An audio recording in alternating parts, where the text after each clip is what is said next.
Can I really welcome Barnaby Lenon today? There's a huge discussion going on at the moment about the future of assessment in England. We're also concerned here in Cambridge about the future of education globally, but today we're going to focus on the future of assessment in England. It's a great pleasure to welcome Barnaby. Barnaby got a CBE in 2019 for services to education, and I think it's right to call you a veteran educator, actually, Barnaby.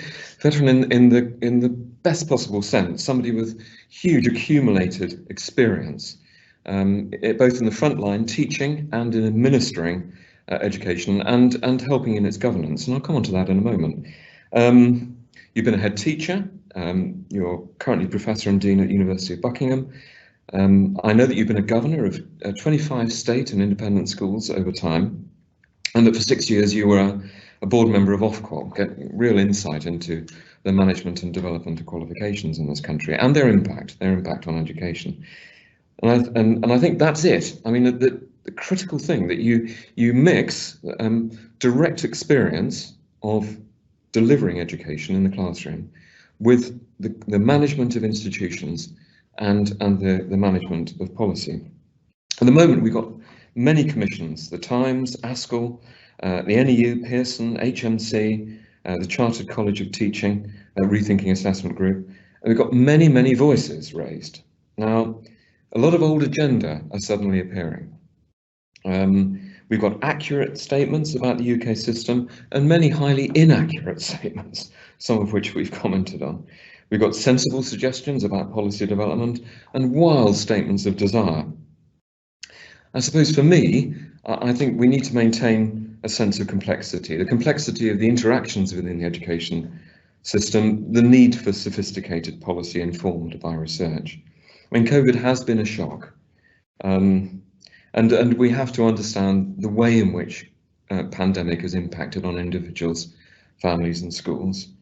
And it's given us very specific challenges, but we've got to balance both the response to those individuals affected directly by the pandemic with the long view that sophisticated policy requires. And you've given your view on a whole range of important matters, but specifically that on qualifications in your blog, Rethinking Assessment. And we really wanted to give you the opportunity to talk through both your thinking and the things that you've said in the blog and the things that you've said more recently, reflecting on the statements of others.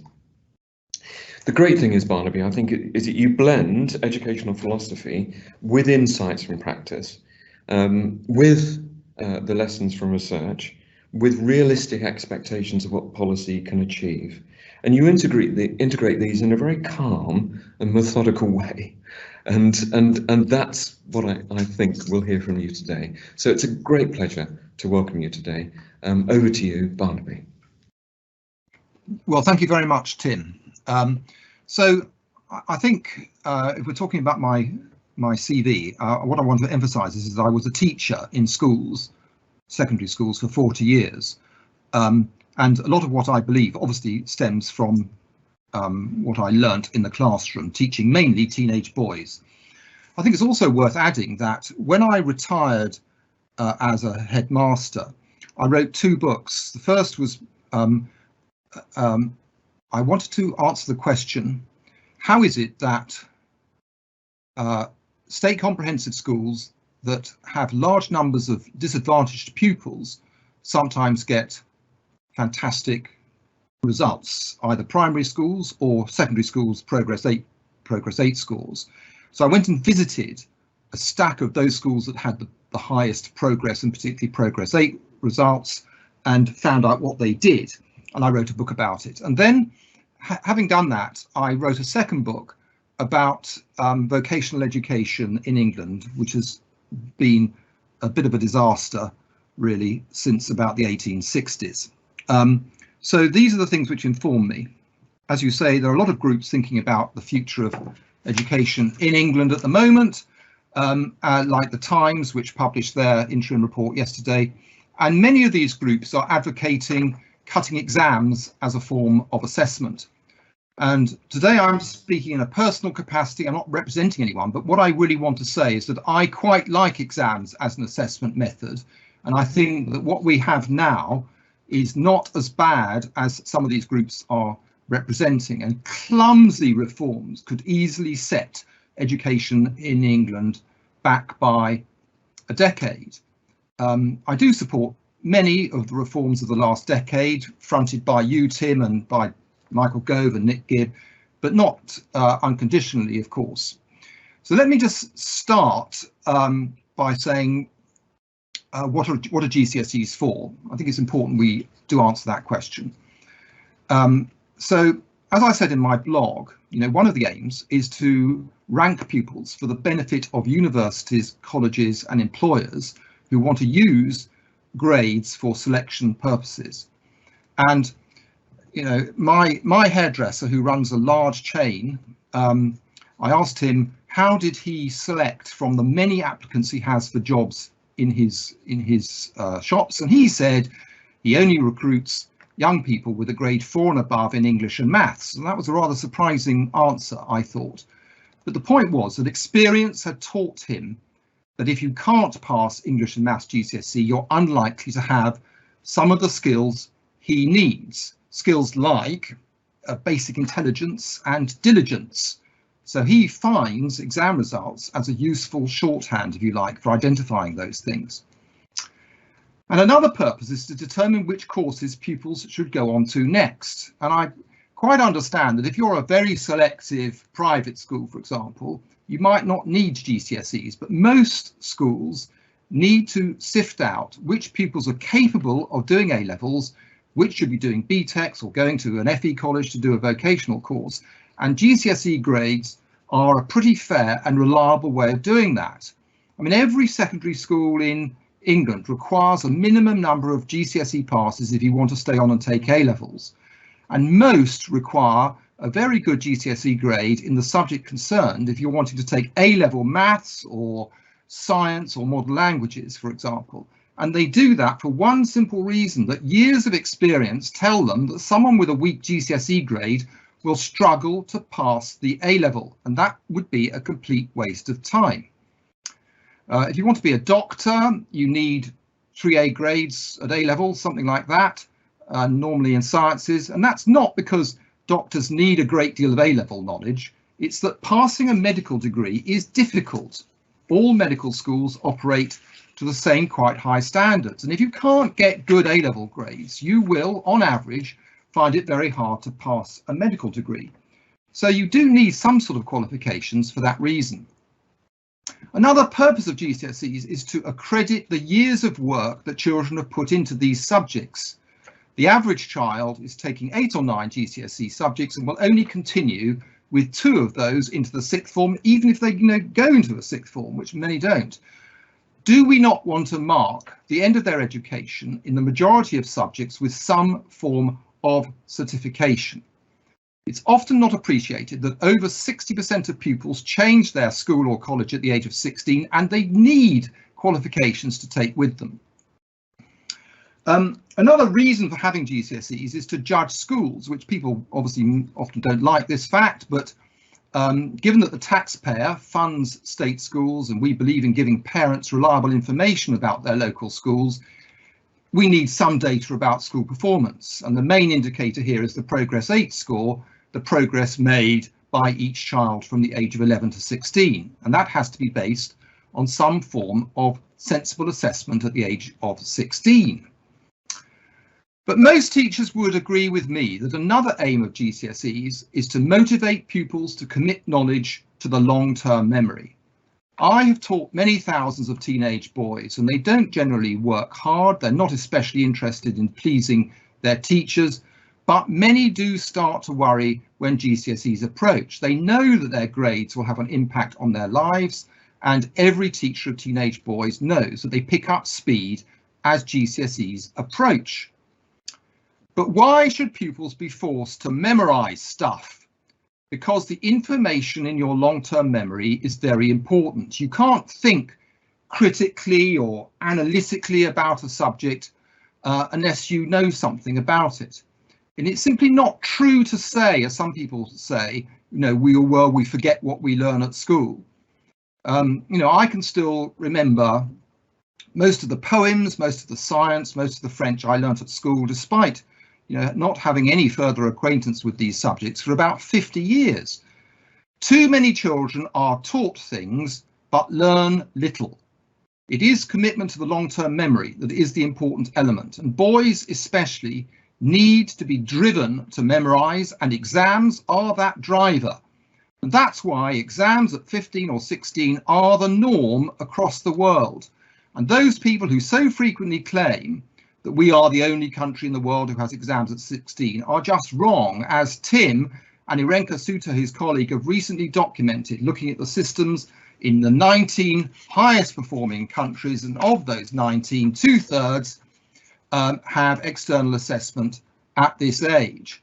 And the few who don't use external assessment, like Sweden, are beginning to move back to it. So these are good reasons for having some sort of assessment at the age of 15 or 16, let's say. However, I'm now going to turn to the problems that there are with exams, and then what we might do about it. There are, I think, 3 or 4 quite significant underlying problems, and then a number of others which we'll touch on. The high stakes nature of exam results is a problem for us. They determine the future of children, the future of teachers, and the future of schools. And schools with poor Progress 8 scores, for example, often get bad Ofsted inspection grades, and that can often initiate a cycle of decline. They're forced to become academies or forced to move from one academy chain to another. Head teachers lose their jobs. But this is not the fault of the exams themselves. It's the fault of government. Exams feed into what we call the accountability system, holding schools to account. So, they have to be fair, and they're important. And universities are also to blame. Universities have to select and be seen to be selecting fairly, and they know that past exam performance is a good predictor of degree outcomes, so they select using exam grades, showing little interest in all the other things that the critics of exams are rightly keen on, like sport and personality, social skills, initiative, leadership qualities, and so on. And as I know from years of writing references, universities in America take much more interest in those things.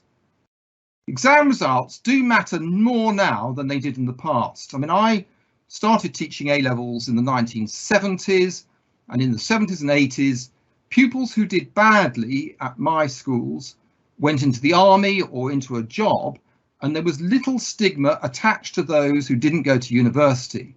And that must be because in those days, a relatively small proportion of the school population went to university, but now half do. The second thing I want to mention, even though it's slightly technical, I think it's important, and that is the comparable outcomes approach to grading. Because in the period 1990 to 2010, we saw rampant grade inflation. This got to the point where quite mediocre pupils that I was teaching were getting outstanding results. And the more selective universities and employers were no longer able to use GCSE or A-level results to choose students, so they had to invent their own tests. And in 2010, Michael Gove and Ofqual decided to put a stop to this, and they did so by fixing the proportion of pupils getting each grade in each subject. So if last year 65% of children got a grade 4 or better in English language GCSE, next year that same proportion would get a grade 4 or better. The difficulty with this approach is that if the ability of the cohort improved, perhaps because they're being better taught, 35% would still fail. That seems a bit unfair. So in order to meet this criticism, Ofqual introduced the national reference tests in English and maths. And a large sample of pupils now take these tests in March before their GCSEs, and the standard of this test is the same every year. And if the average mark creeps up, Ofqual allows the number getting each GCSE pass grade to inflate. Now that still leaves a criticism that far too many pupils, about a third, fail their GCSEs.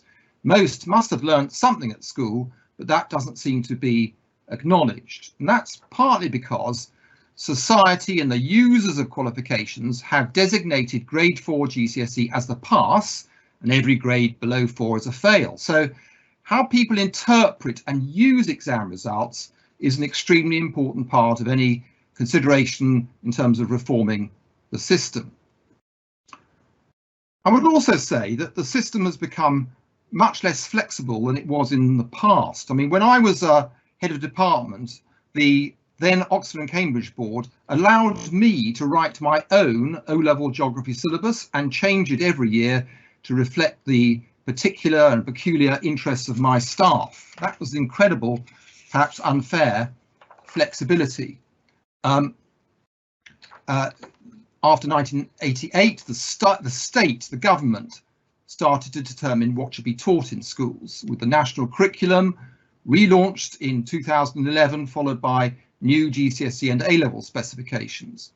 And because Ofqual is rightly concerned about fairness, the main exam boards had to produce syllabuses based on these specifications, and so in many respects they are all quite similar to each other.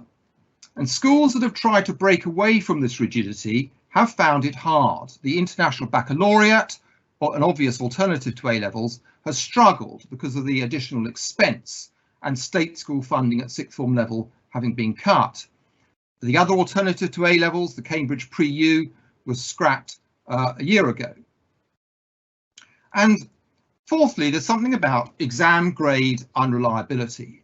Ofqual's own research measures unreliability in this way. If you give an exam script to 10 experienced markers, to what extent do they come up with the same mark? And the answer is very often, in the case of maths, sciences and modern languages, these exams are reliable, but often not in the case of essay-based subjective subjects like English and history. And that wouldn't matter greatly were it not for the fact that increasing numbers of universities are asking for an A or A star grade in your A-levels. So slipping to a B grade in your history A-level will prevent you from taking up your place at a top university, which is pretty galling if a different marker might well have given you an A.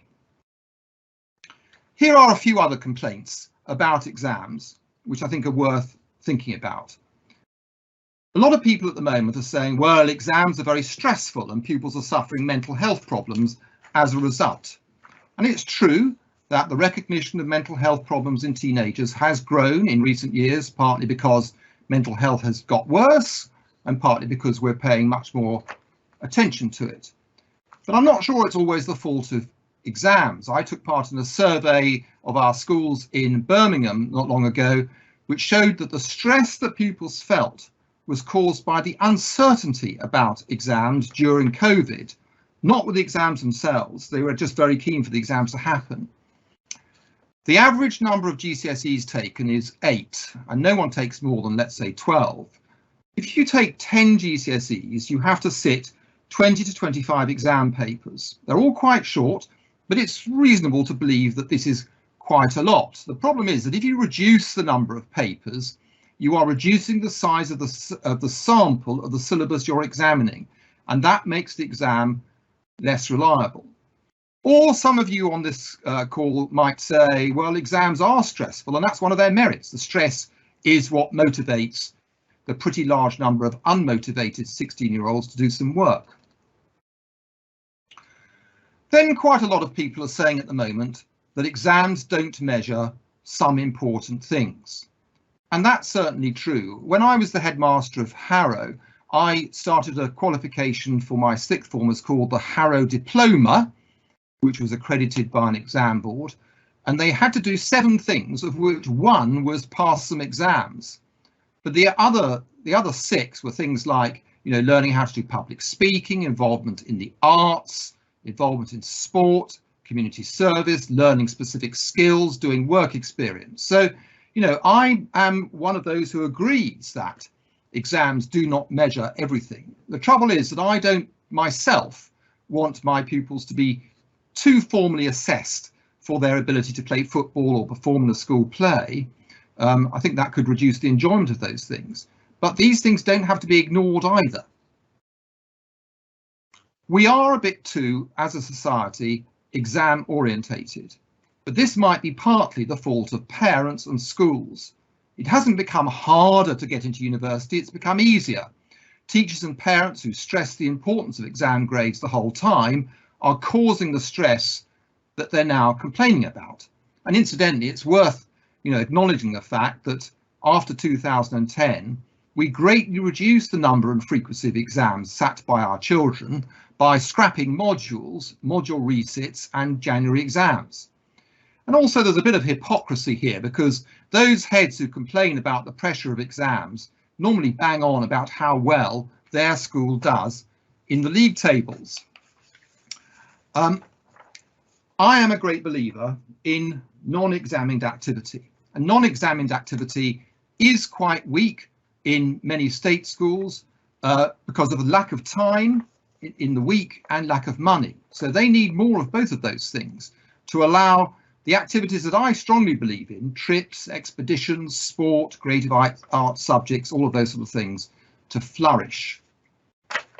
The economy has changed so that now more jobs require a reasonable degree of literacy and numeracy, and what you are supposed to learn at school maybe has come to matter more. But I do have sympathy with David Goodhart, who talks about the three types of jobs: jobs of the head, hand and heart. Jobs of the head, which require intellect and exam passes. Jobs of the hand, requiring practical skills like gardening, cooking or hair and beauty, where written exams are less useful but assessment is still needed. And jobs of the heart, like the caring professions, social care, where personality is as important as the things measured by written exams. Jobs of the head have grown as a percentage of the total, but jobs of the hands and heart are still very important. So we should avoid placing all the emphasis on written exams. Schools have become a bit too exam orientated, but exams themselves are not to blame. If I get fat by overeating, I don't blame the food, for goodness sake. Then there's the issue which has been raised by Askell, which I think is quite important, of the forgotten third who fail English and Maths GCSEs. And if you get a grade 3 in GCSE English and Maths, you have to resit it the following year. That was a decision that was made because of Alison Wolf's view that passing the GCSE is a principal requirement of many employers, and she may well have been right there. So most of those resitting the GCSEs in year 12 fail. A friend of mine has taught young people maths GCSE resit for many years in an FE college, and he was telling me the other day that of the 30% who fail a GCSE age 16, 20 out of that 30 are most unlikely to pass ever because they're too innumerate or lazy. And in an FE college, teaching the GCSE resit class is really difficult. They are not responsive to discipline, they dislike the subject, they're very hard to motivate. To deal with the problem of the forgotten third, you could require all pupils to take a pass-fail online literacy test and numeracy test when they're ready to do so, and a higher proportion of the forgotten third would then get a qualification. But their literacy and numeracy level would probably still be low, and once employers realised how low the level was, that qualification might not be of great value. A lot of people, including the CBI at the moment, are saying our schools don't prepare pupils for work. They've been saying that for years. And it's, a reasonable thing to talk about. No one quite knows what work will be over the lifetime of current pupils. That's one issue. And I would say that good schools do take an interest in the things that matter to employers, like creativity and team working. And schools, and when children take exams, they do learn about things like being organised and self-discipline and how to read and write, which you might think could be useful skills for employers. I think that, I remember when I was 11, my form teacher said to me, "Lennon, you're going to end up selling matches on the embankment." It's a rather strange idea, but on the whole, I'm quite glad that he did not prepare me for the world of work. So what should be done about exams? I would avoid replacing written exams with too much teacher-assessed coursework. When I was on the board of Ofqual, we cut back on teacher-assessed coursework after 2012 for pretty good reasons. That teachers felt they were under a great deal of pressure to ensure their pupils got good results. So they and parents gave much undue assistance.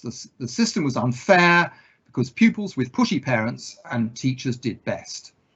Many teachers, including me, and pupils found that the continuous assessment through coursework was very stressful and burdensome.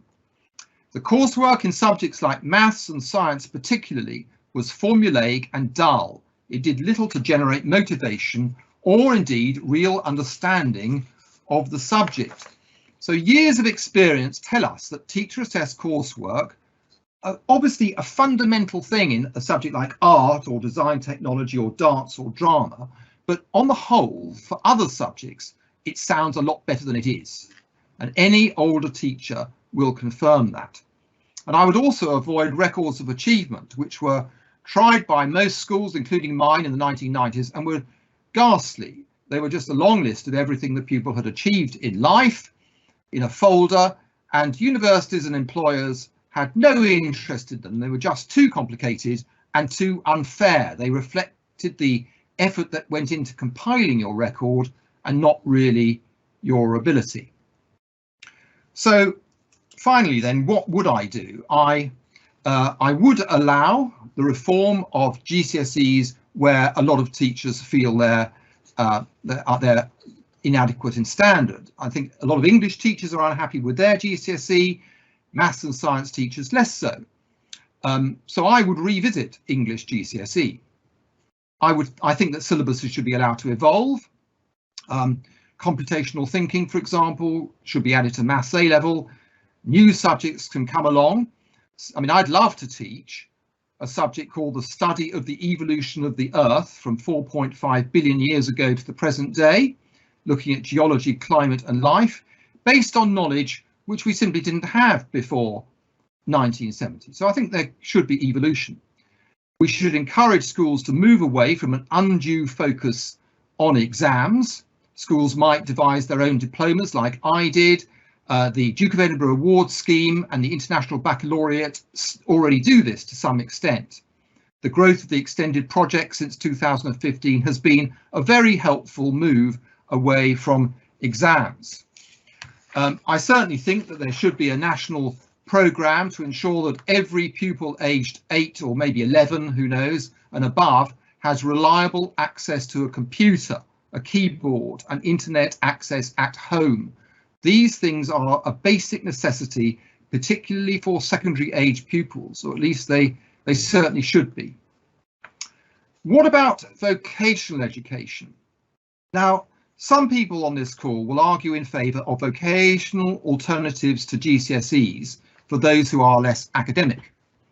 But there remains a strong argument against this, which was put by Nick Gibb, and that is that past experience suggests that if schools are allowed to push pupils into a particular direction at the age of 13 or 14, for example, vocational courses as an alternative to GCSEs, they often get it wrong.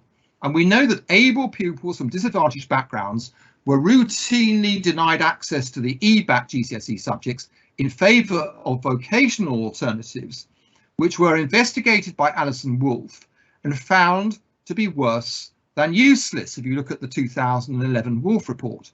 If an exam has no status in the public realm, it actually turns into a negative qualification. It signals you as being unintelligent.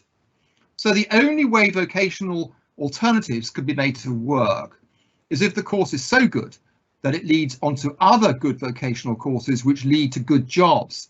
There's no point in banging on about parity of esteem for vocational courses, you know, that's just nonsense. The point, what you need is evidence that they lead to a decent job, and then you get parity of esteem. T-levels, I think, are a good innovation, but they're quite demanding. So routes to T-levels are going to be needed. Apprentices need an application system like UCAS. It's far too complicated applying for an apprenticeship at the moment. And finally, I would say, so long as English and history teachers want to use essays to examine students, as opposed to, say, multiple choice questions, there will be a degree of mark and grade unreliability. And the solution might be to publish alongside the grade a measure of how secure the grade actually is and how close the student was to a higher or lower grade boundary. Then some users of these qualifications might, if we're lucky, use the grades more. Is this a good time to rethink the assessment system in England? In some ways, it's not a very good time. It would certainly represent a massive increase in workload at a time that teachers are very pressed. And much in England is going well. Not that you'd know that by reading the Times Commission. No politician is going to want to tear up the existing system if it's good in many ways. Education in our schools in England has been improving for the past 20 years and is now arguably as good as it's ever been. And you'd be a fool who risked, if you want to take the risk of turning it back. Look at the PISA scores. England is doing really well and, most importantly, improving. But on the other hand, we know from the experience of the last decade that it takes 8-9 years for reforms to come in. So if people want to start planning changes now, that's probably right. Personally, I'm worried about dumbing down. You know, I was teaching O-levels up until the introduction of GCSEs, and it's, you know, it's an important thing for everyone to look at O-level papers in the years before 1990, and then GCSE papers in the years after 1990, especially in subjects like modern languages, to see how rapidly dumbing down can happen. The teacher assessed grades of the last 2 years have resulted in massive grade inflation and have created university students with limited knowledge in many cases and inability to write essays. I'm talking to you from Oxford. I was talking to an Oxford University chemistry tutor the other day who was saying that the new undergraduates who joined this last October know very little chemistry. And that's because they didn't go through the rigor of taking public exams. This year, 2022, we're going to see students taking A-levels who never sat GCSEs. And we have a long tail of pupils in this country who don't learn much in secondary school. We read in the Sunday Times this week that many 11-year-olds are joining secondary schools with very limited reading ability. Some because they're spending too long on their phones or devices and just never reading a book. So I'm a bit nervous about dumbing down in many areas of the curriculum, and I believe that if we start dropping exams, the situation could get much worse. I taught boys for 40 years. Coursework was often dull and it was certainly corrupted, but I made my lessons fun and I took my pupils on great trips that had nothing to do with the exam syllabus. But exams were a thing which motivated my pupils and generated drive in the classroom. On the whole, the results were fair, and exams were the tool which placed knowledge in their long-term memory, which I believe is a principal purpose of education. Back to you, Tim. Thank you very much indeed, Barnaby, for a, not breathless, but very succinct and wide-ranging journey through many of the issues, and from different perspectives. Again, from a view from your experience as an educator of young people, as well as participant in policy processes, really valuable. I've read a couple of things in the last couple of days because of some documents I'm preparing, which I think are very salient. All of your comments on the unintended consequences and collateral effects of particular measures, having modular assessment or not, and so on, I think are very prudent and the kind of stuff we need in sophisticated policy. And the stuff I've been reading has been particularly on Finland. There is a danger in changing our system. We make assumptions about what's happening around the world and in other countries, and actually pass them like ships in the night. Finland at the moment is saying, actually, we've got a very, very high level of testing in schools because we don't have national examinations. Interesting. They're very concerned about that. Likewise, they're actually trying to increase the number of people being entered for the equivalent of A-levels, the finished matriculation abitur, because they want to decrease the proliferation of university admissions tests. Interesting, very interesting, and quite contrary to what people think and say about Finland. So, again, we have to really drive through with solid evidence of the kind that you've been advocating and the evidence that you've been running through. I'll bring in some of the questions. So I'll take them in order, because the first one is, I think, very apposite. Although you've dealt with some aspects of it, it contains something quite interesting, which has been quite discriminating about the purpose of examinations, particularly GCSE. And although it's from the ever-present anonymous, if we apply Newton's purpose profile framework, do you feel that GCSE is an equitable and fair measure to feed into the accountability system? Is it possible to design other measures to judge schools and leave GCSE and A-level to focus only on accreditation and discerning who can and cannot take the best next step and course? So, it's been really introducing discrimination about purpose into our instruments and into the way in which people regard them and use the outcomes from them.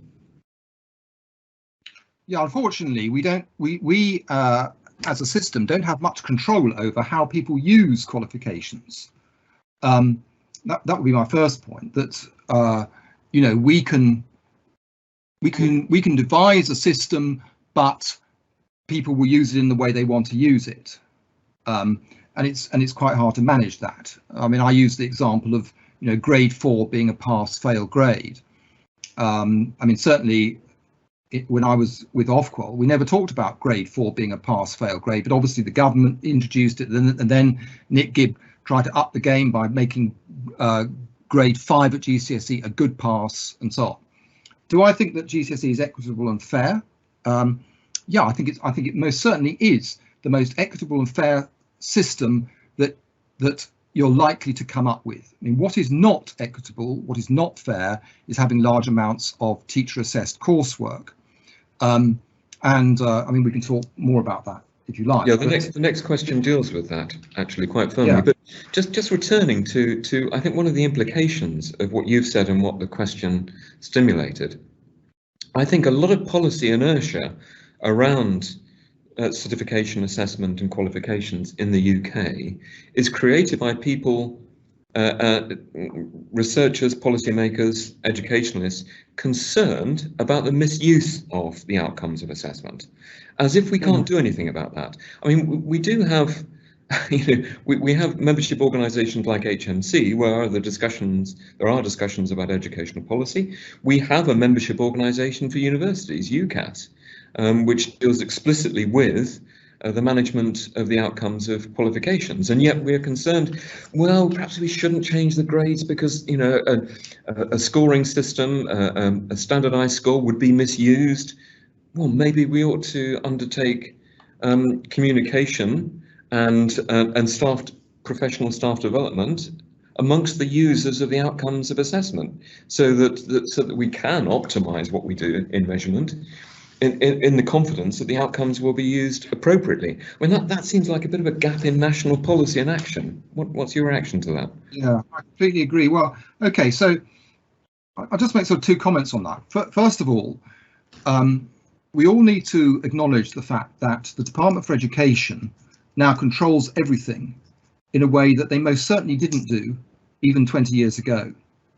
Back in 1970, the Secretary of State was only responsible for, 2 or 3 decisions. He had 2 or 3 powers in relation to schools. Now, the Secretary of State is responsible for almost everything. They control absolutely everything. And so, in terms of policy making, we have a problem that everything now has to go through the Department for Education, and then incidentally through Number 10.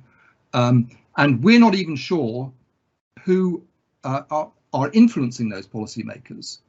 Secretary of States for Education, they come and go pretty quickly. And so, I completely accept that we need a much more sophisticated approach to thinking about these things, But at the moment, my observation is that these things are not very sophisticated. The Department for Education, probably one minister, comes up with an idea. There's a consultation. The consultation is short. The consultation is ignored, and then regulations are created. The second thing I would point to, and that is schools. That I've already said that one of the problems with teacher assessed coursework is that teachers in schools have been understandably under pressure to get good results for their pupils, and that's one of the things that distorts teacher assessed coursework particularly, which are, let's face it, is the big alternative to exams. But that's because we don't have a sort of professionalized approach to assessment within schools. And if we were to ensure that, you know, that there was somebody in every school who was trained in assessment, it was a high status qualification, they were paid more for doing that job, that teachers took it seriously, that there was clear control over head teachers putting pressure on their staff to give all their children the best possible result, then we might be in a position to introduce more teacher assessed coursework. I mean, while I was with the board at Ofqual, they looked at the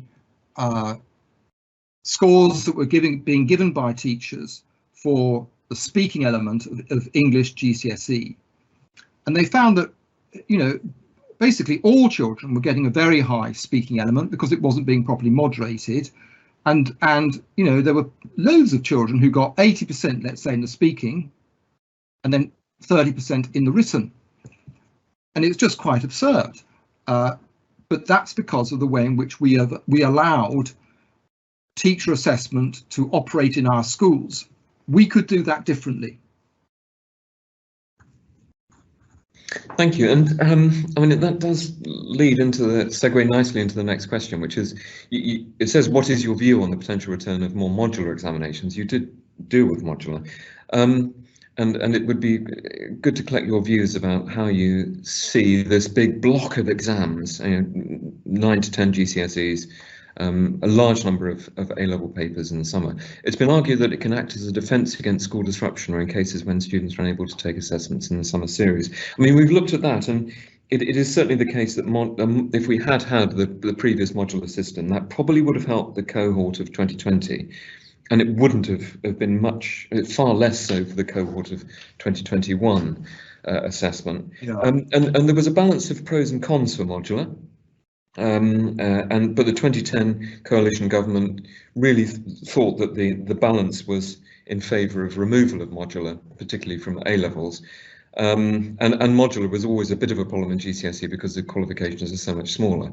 So what do you feel about this issue of the big block of assessment, spreading it out? What's your position in relationship to modular? Well, I would hope that we don't have to devise an assessment system in this country on the assumption that pupils' education is going to be frequently disrupted by a disease. I mean, obviously, if that's your assumption, yeah, then you would come up with something completely different. But the reason that I would say most people were pleased to see modules scrapped after 2015, basically, was that we had become over-examined. So in my school, like most schools, you know, pupils would start a course in September, they take their first module in December or January, they resit that probably the following June, and then again the following December or January. And it was, you know, every single lesson right through the 2-year course was preparing for a forthcoming module. So that was one issue. And then the specific problem that Glenys Stacey had really at Ofqual was that there were some pupils who were sitting all their modules towards the end of the course. It was being treated as a linear course, in other words. There were other pupils who had been sitting, resitting, and Ofqual, quite rightly, I think, said, well, it's just unfair to have one grading system when you've got so many different routes into that grade. So me personally, I mean, well, let's talk about AS levels. So AS levels were the way in which A levels became modular, and I didn't like them at all, because before AS levels began, the first year in the sixth form was a year when you could teach, you know, off the syllabus quite a bit, and many English teachers, for example, did that. It was much more fun, much less pressurized. There were many opportunities to do non-examined activities. Once AS levels came in, of course, the amount of exam-based work that pupils were doing in the first year, in year 12, grew massively. So I'm pleased that, personally, that we've gone back to linear GCSEs, even though there is more emphasis on revision and learning at the end of the course. But then, you know, universities were telling us 10 years ago, far too many students are coming up not knowing much because they'd done their exams in year 12 or at the beginning of year 13. And by the time they come to us, they've forgotten it all. So, but in terms of you know, just my experience, and I think that of many older teachers, I prefer, on balance, linear, even though it's a bit more stressful. Thank you. And we've got a lot of questions, 25 of them. We'll run through a few more in the 10 minutes that we have remaining, but we can also take a look at them after the seminar is finished and put some stuff up on our website in response to them, Barnaby, if you'll be kind enough to help us in that. Quite a few sort of imply that you really are asking for an exams only system, heavily emphasizing exams, but I picked up something rather different, actually. You're combining three things which are mentioned in a lot of the questions. Dependable assessment, where we can do it, manageable dependable assessment, but you're also asking for a shift in what selectors take into account when they make their decisions, so that the system becomes less dependent solely on some of these high stakes elements of our assessment system. You've asked for some scrutiny of the way in which standards are set within those exams, and people have mentioned your criticism of comparable outcomes. I mentioned that the national reference test hasn't shown much shifting, actually. So we will perhaps in the 10 minutes to return to this issue of how we determine standards. But you've also argued that exams do their overemphasis in preoccupation in the minds of educators, understandably because of the nature of accountability, leads to a has a distorting effect on the curriculum. So some questions have raised the importance of oracy, of other dimensions of the public goods of education and the processes of the curriculum. And you have argued quite strongly that they should be preserved by good educators, who should perhaps not let themselves be drawn into an over-exam dominated system. So I think so absolutely right. You've emphasised the balance between those different factors. So the other day I went and gave a talk to a couple of hundred parents about how to choose a secondary school for their children. And the main theme of my talk was, please do not rely too much on raw exam results or just on exam results, because actually plenty of the schools that get less stellar exam results are getting incredibly good value added and are wonderful schools. And one father put his hand up and said, oh yes, Mr. Lennon, but you know, exam results are the only firm evidence we've got. That's the problem. You know, they love the number, they love the league table. But, you know, from my point of view, I've spent most of my life working in boarding schools where less than half the time really was spent on preparing pupils for exams. And so I'm the very first person to say we don't want an exams only system. I strongly believe in the educational value of all of those things I've already mentioned, like creative arts, sports, and certainly oracy, very important. And every school I've ever worked in has focused a lot on oracy. So that's one point. Secondly, we must make the point, Tim, that there's quite a big difference between different school subjects. And you know, if you've got a balanced diet of GCSEs, you know, hopefully you'll be doing a subject like art or drama or design technology, where there will be a good deal of coursework, and you know, in the case of art, for example, a subject which in this country has not declined. People always talk about the decline of creative arts subjects, but you know, numbers taking art GCSE and A level have not declined. You won't be doing a formal written exam at any rate. So I'm a great believer in schools actually recognizing, identifying, and if you wish, certifying the other qualities other than the mark you're going to get in exams. But I do think that as things stand, because of the pressure of the accountability system, parents, teachers and heads do put a lot of focus on exam results. Governors do. I mean, I do as a governor myself. You know, I look at exam results and we talk about them. And this this can be taken too far.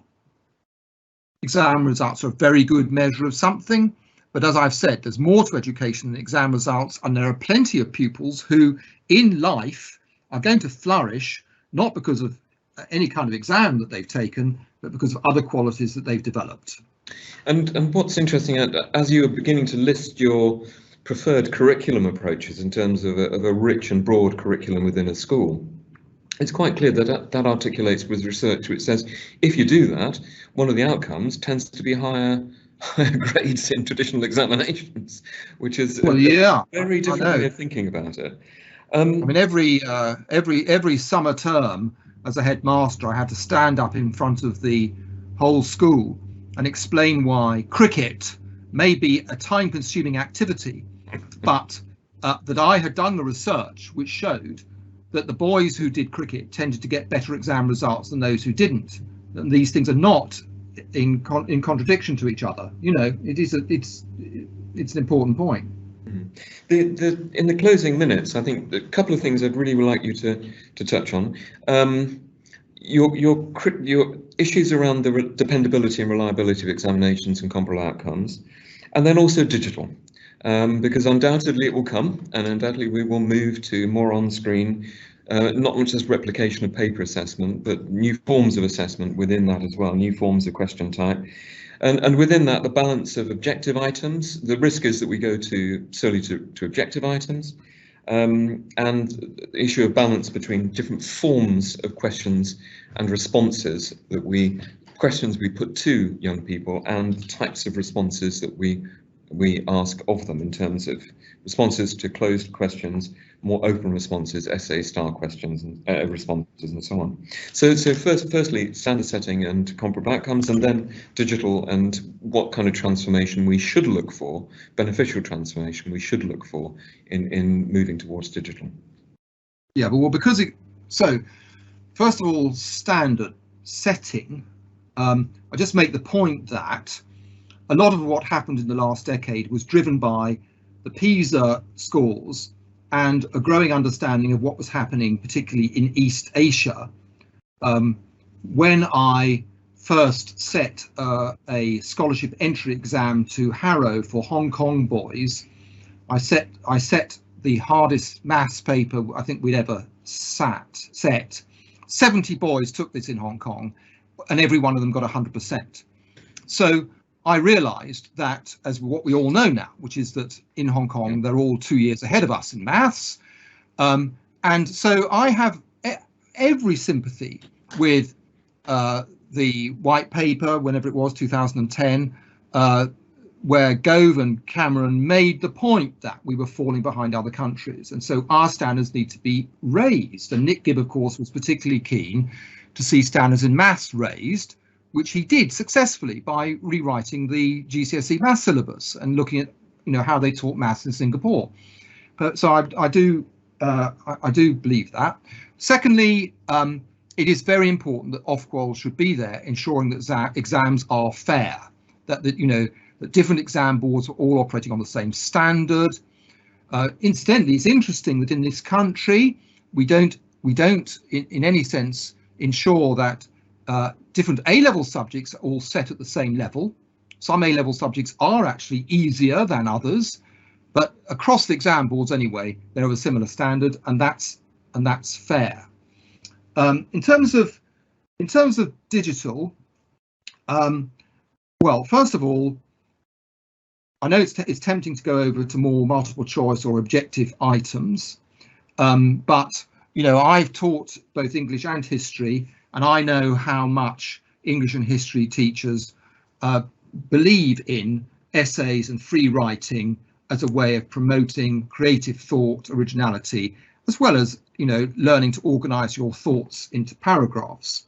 So no English or history teacher that I know is going to want to go over to objective items of that sort, although no doubt some might be persuadable.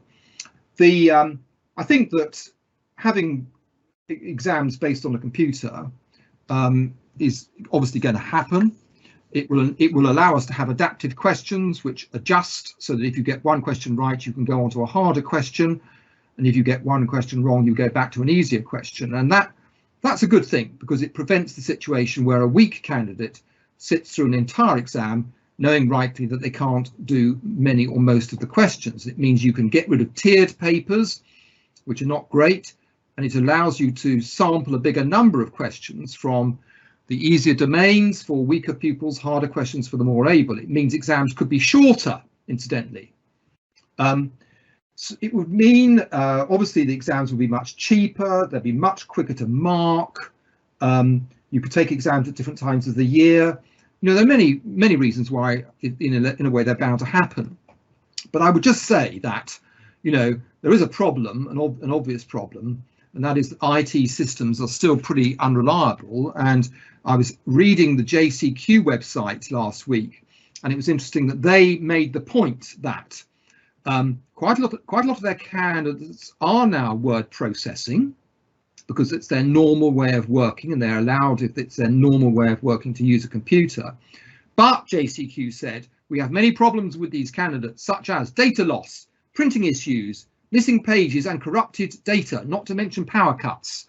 So I would say that there are obviously, you know, these technical issues, as well as the fact that disadvantaged children don't have easy access to computers. So what are we going to do about them? Is it going to widen the gap in that respect? So, you know, online exams, they're bound to happen, but a lot of investment is still needed. And it's on that note, I think, that we'll now come to a close. First of all, Barnaby, many thanks, and thanks for giving up your time to present to us today, and to give a presentation which is absolutely situated in the current debates. I, for one, value hugely the fact that you have, again, balanced three things. You're not arguing for no change, and this is very important. No. That there are aspects of the system which you perhaps have had your eye on for a while, but also that you've thought through in terms of, well, these are the kind of improvements that are either nascent in the system or that we should make in the light of current events. So you're not arguing for no change. You are arguing for revised policy which should be driven by recognition of the genuine advantages of the system that we currently have, that we've so carefully developed, and the approaches which have been of proven benefit in terms of improving equity and raising attainment.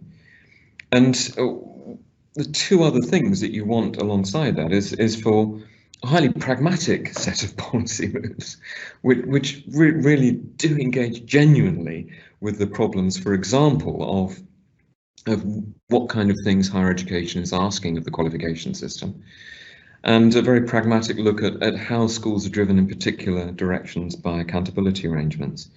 And the third and final thing, you have asked for this all to be evidence driven.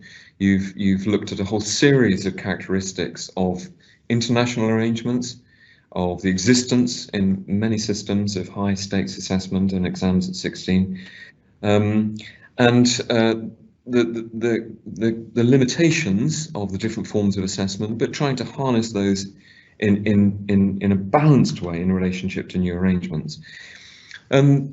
Thank you everyone for giving some putting to us some penetrating questions, which absolutely nailed some of the key issues. And as I said, we will look through the questions that we haven't been able to answer directly outside this seminar and post some responses up on the website. But Barnaby, thank you so much. It's always a pleasure to hear you talk, and a great pleasure to have you with us today. Thank you very much indeed.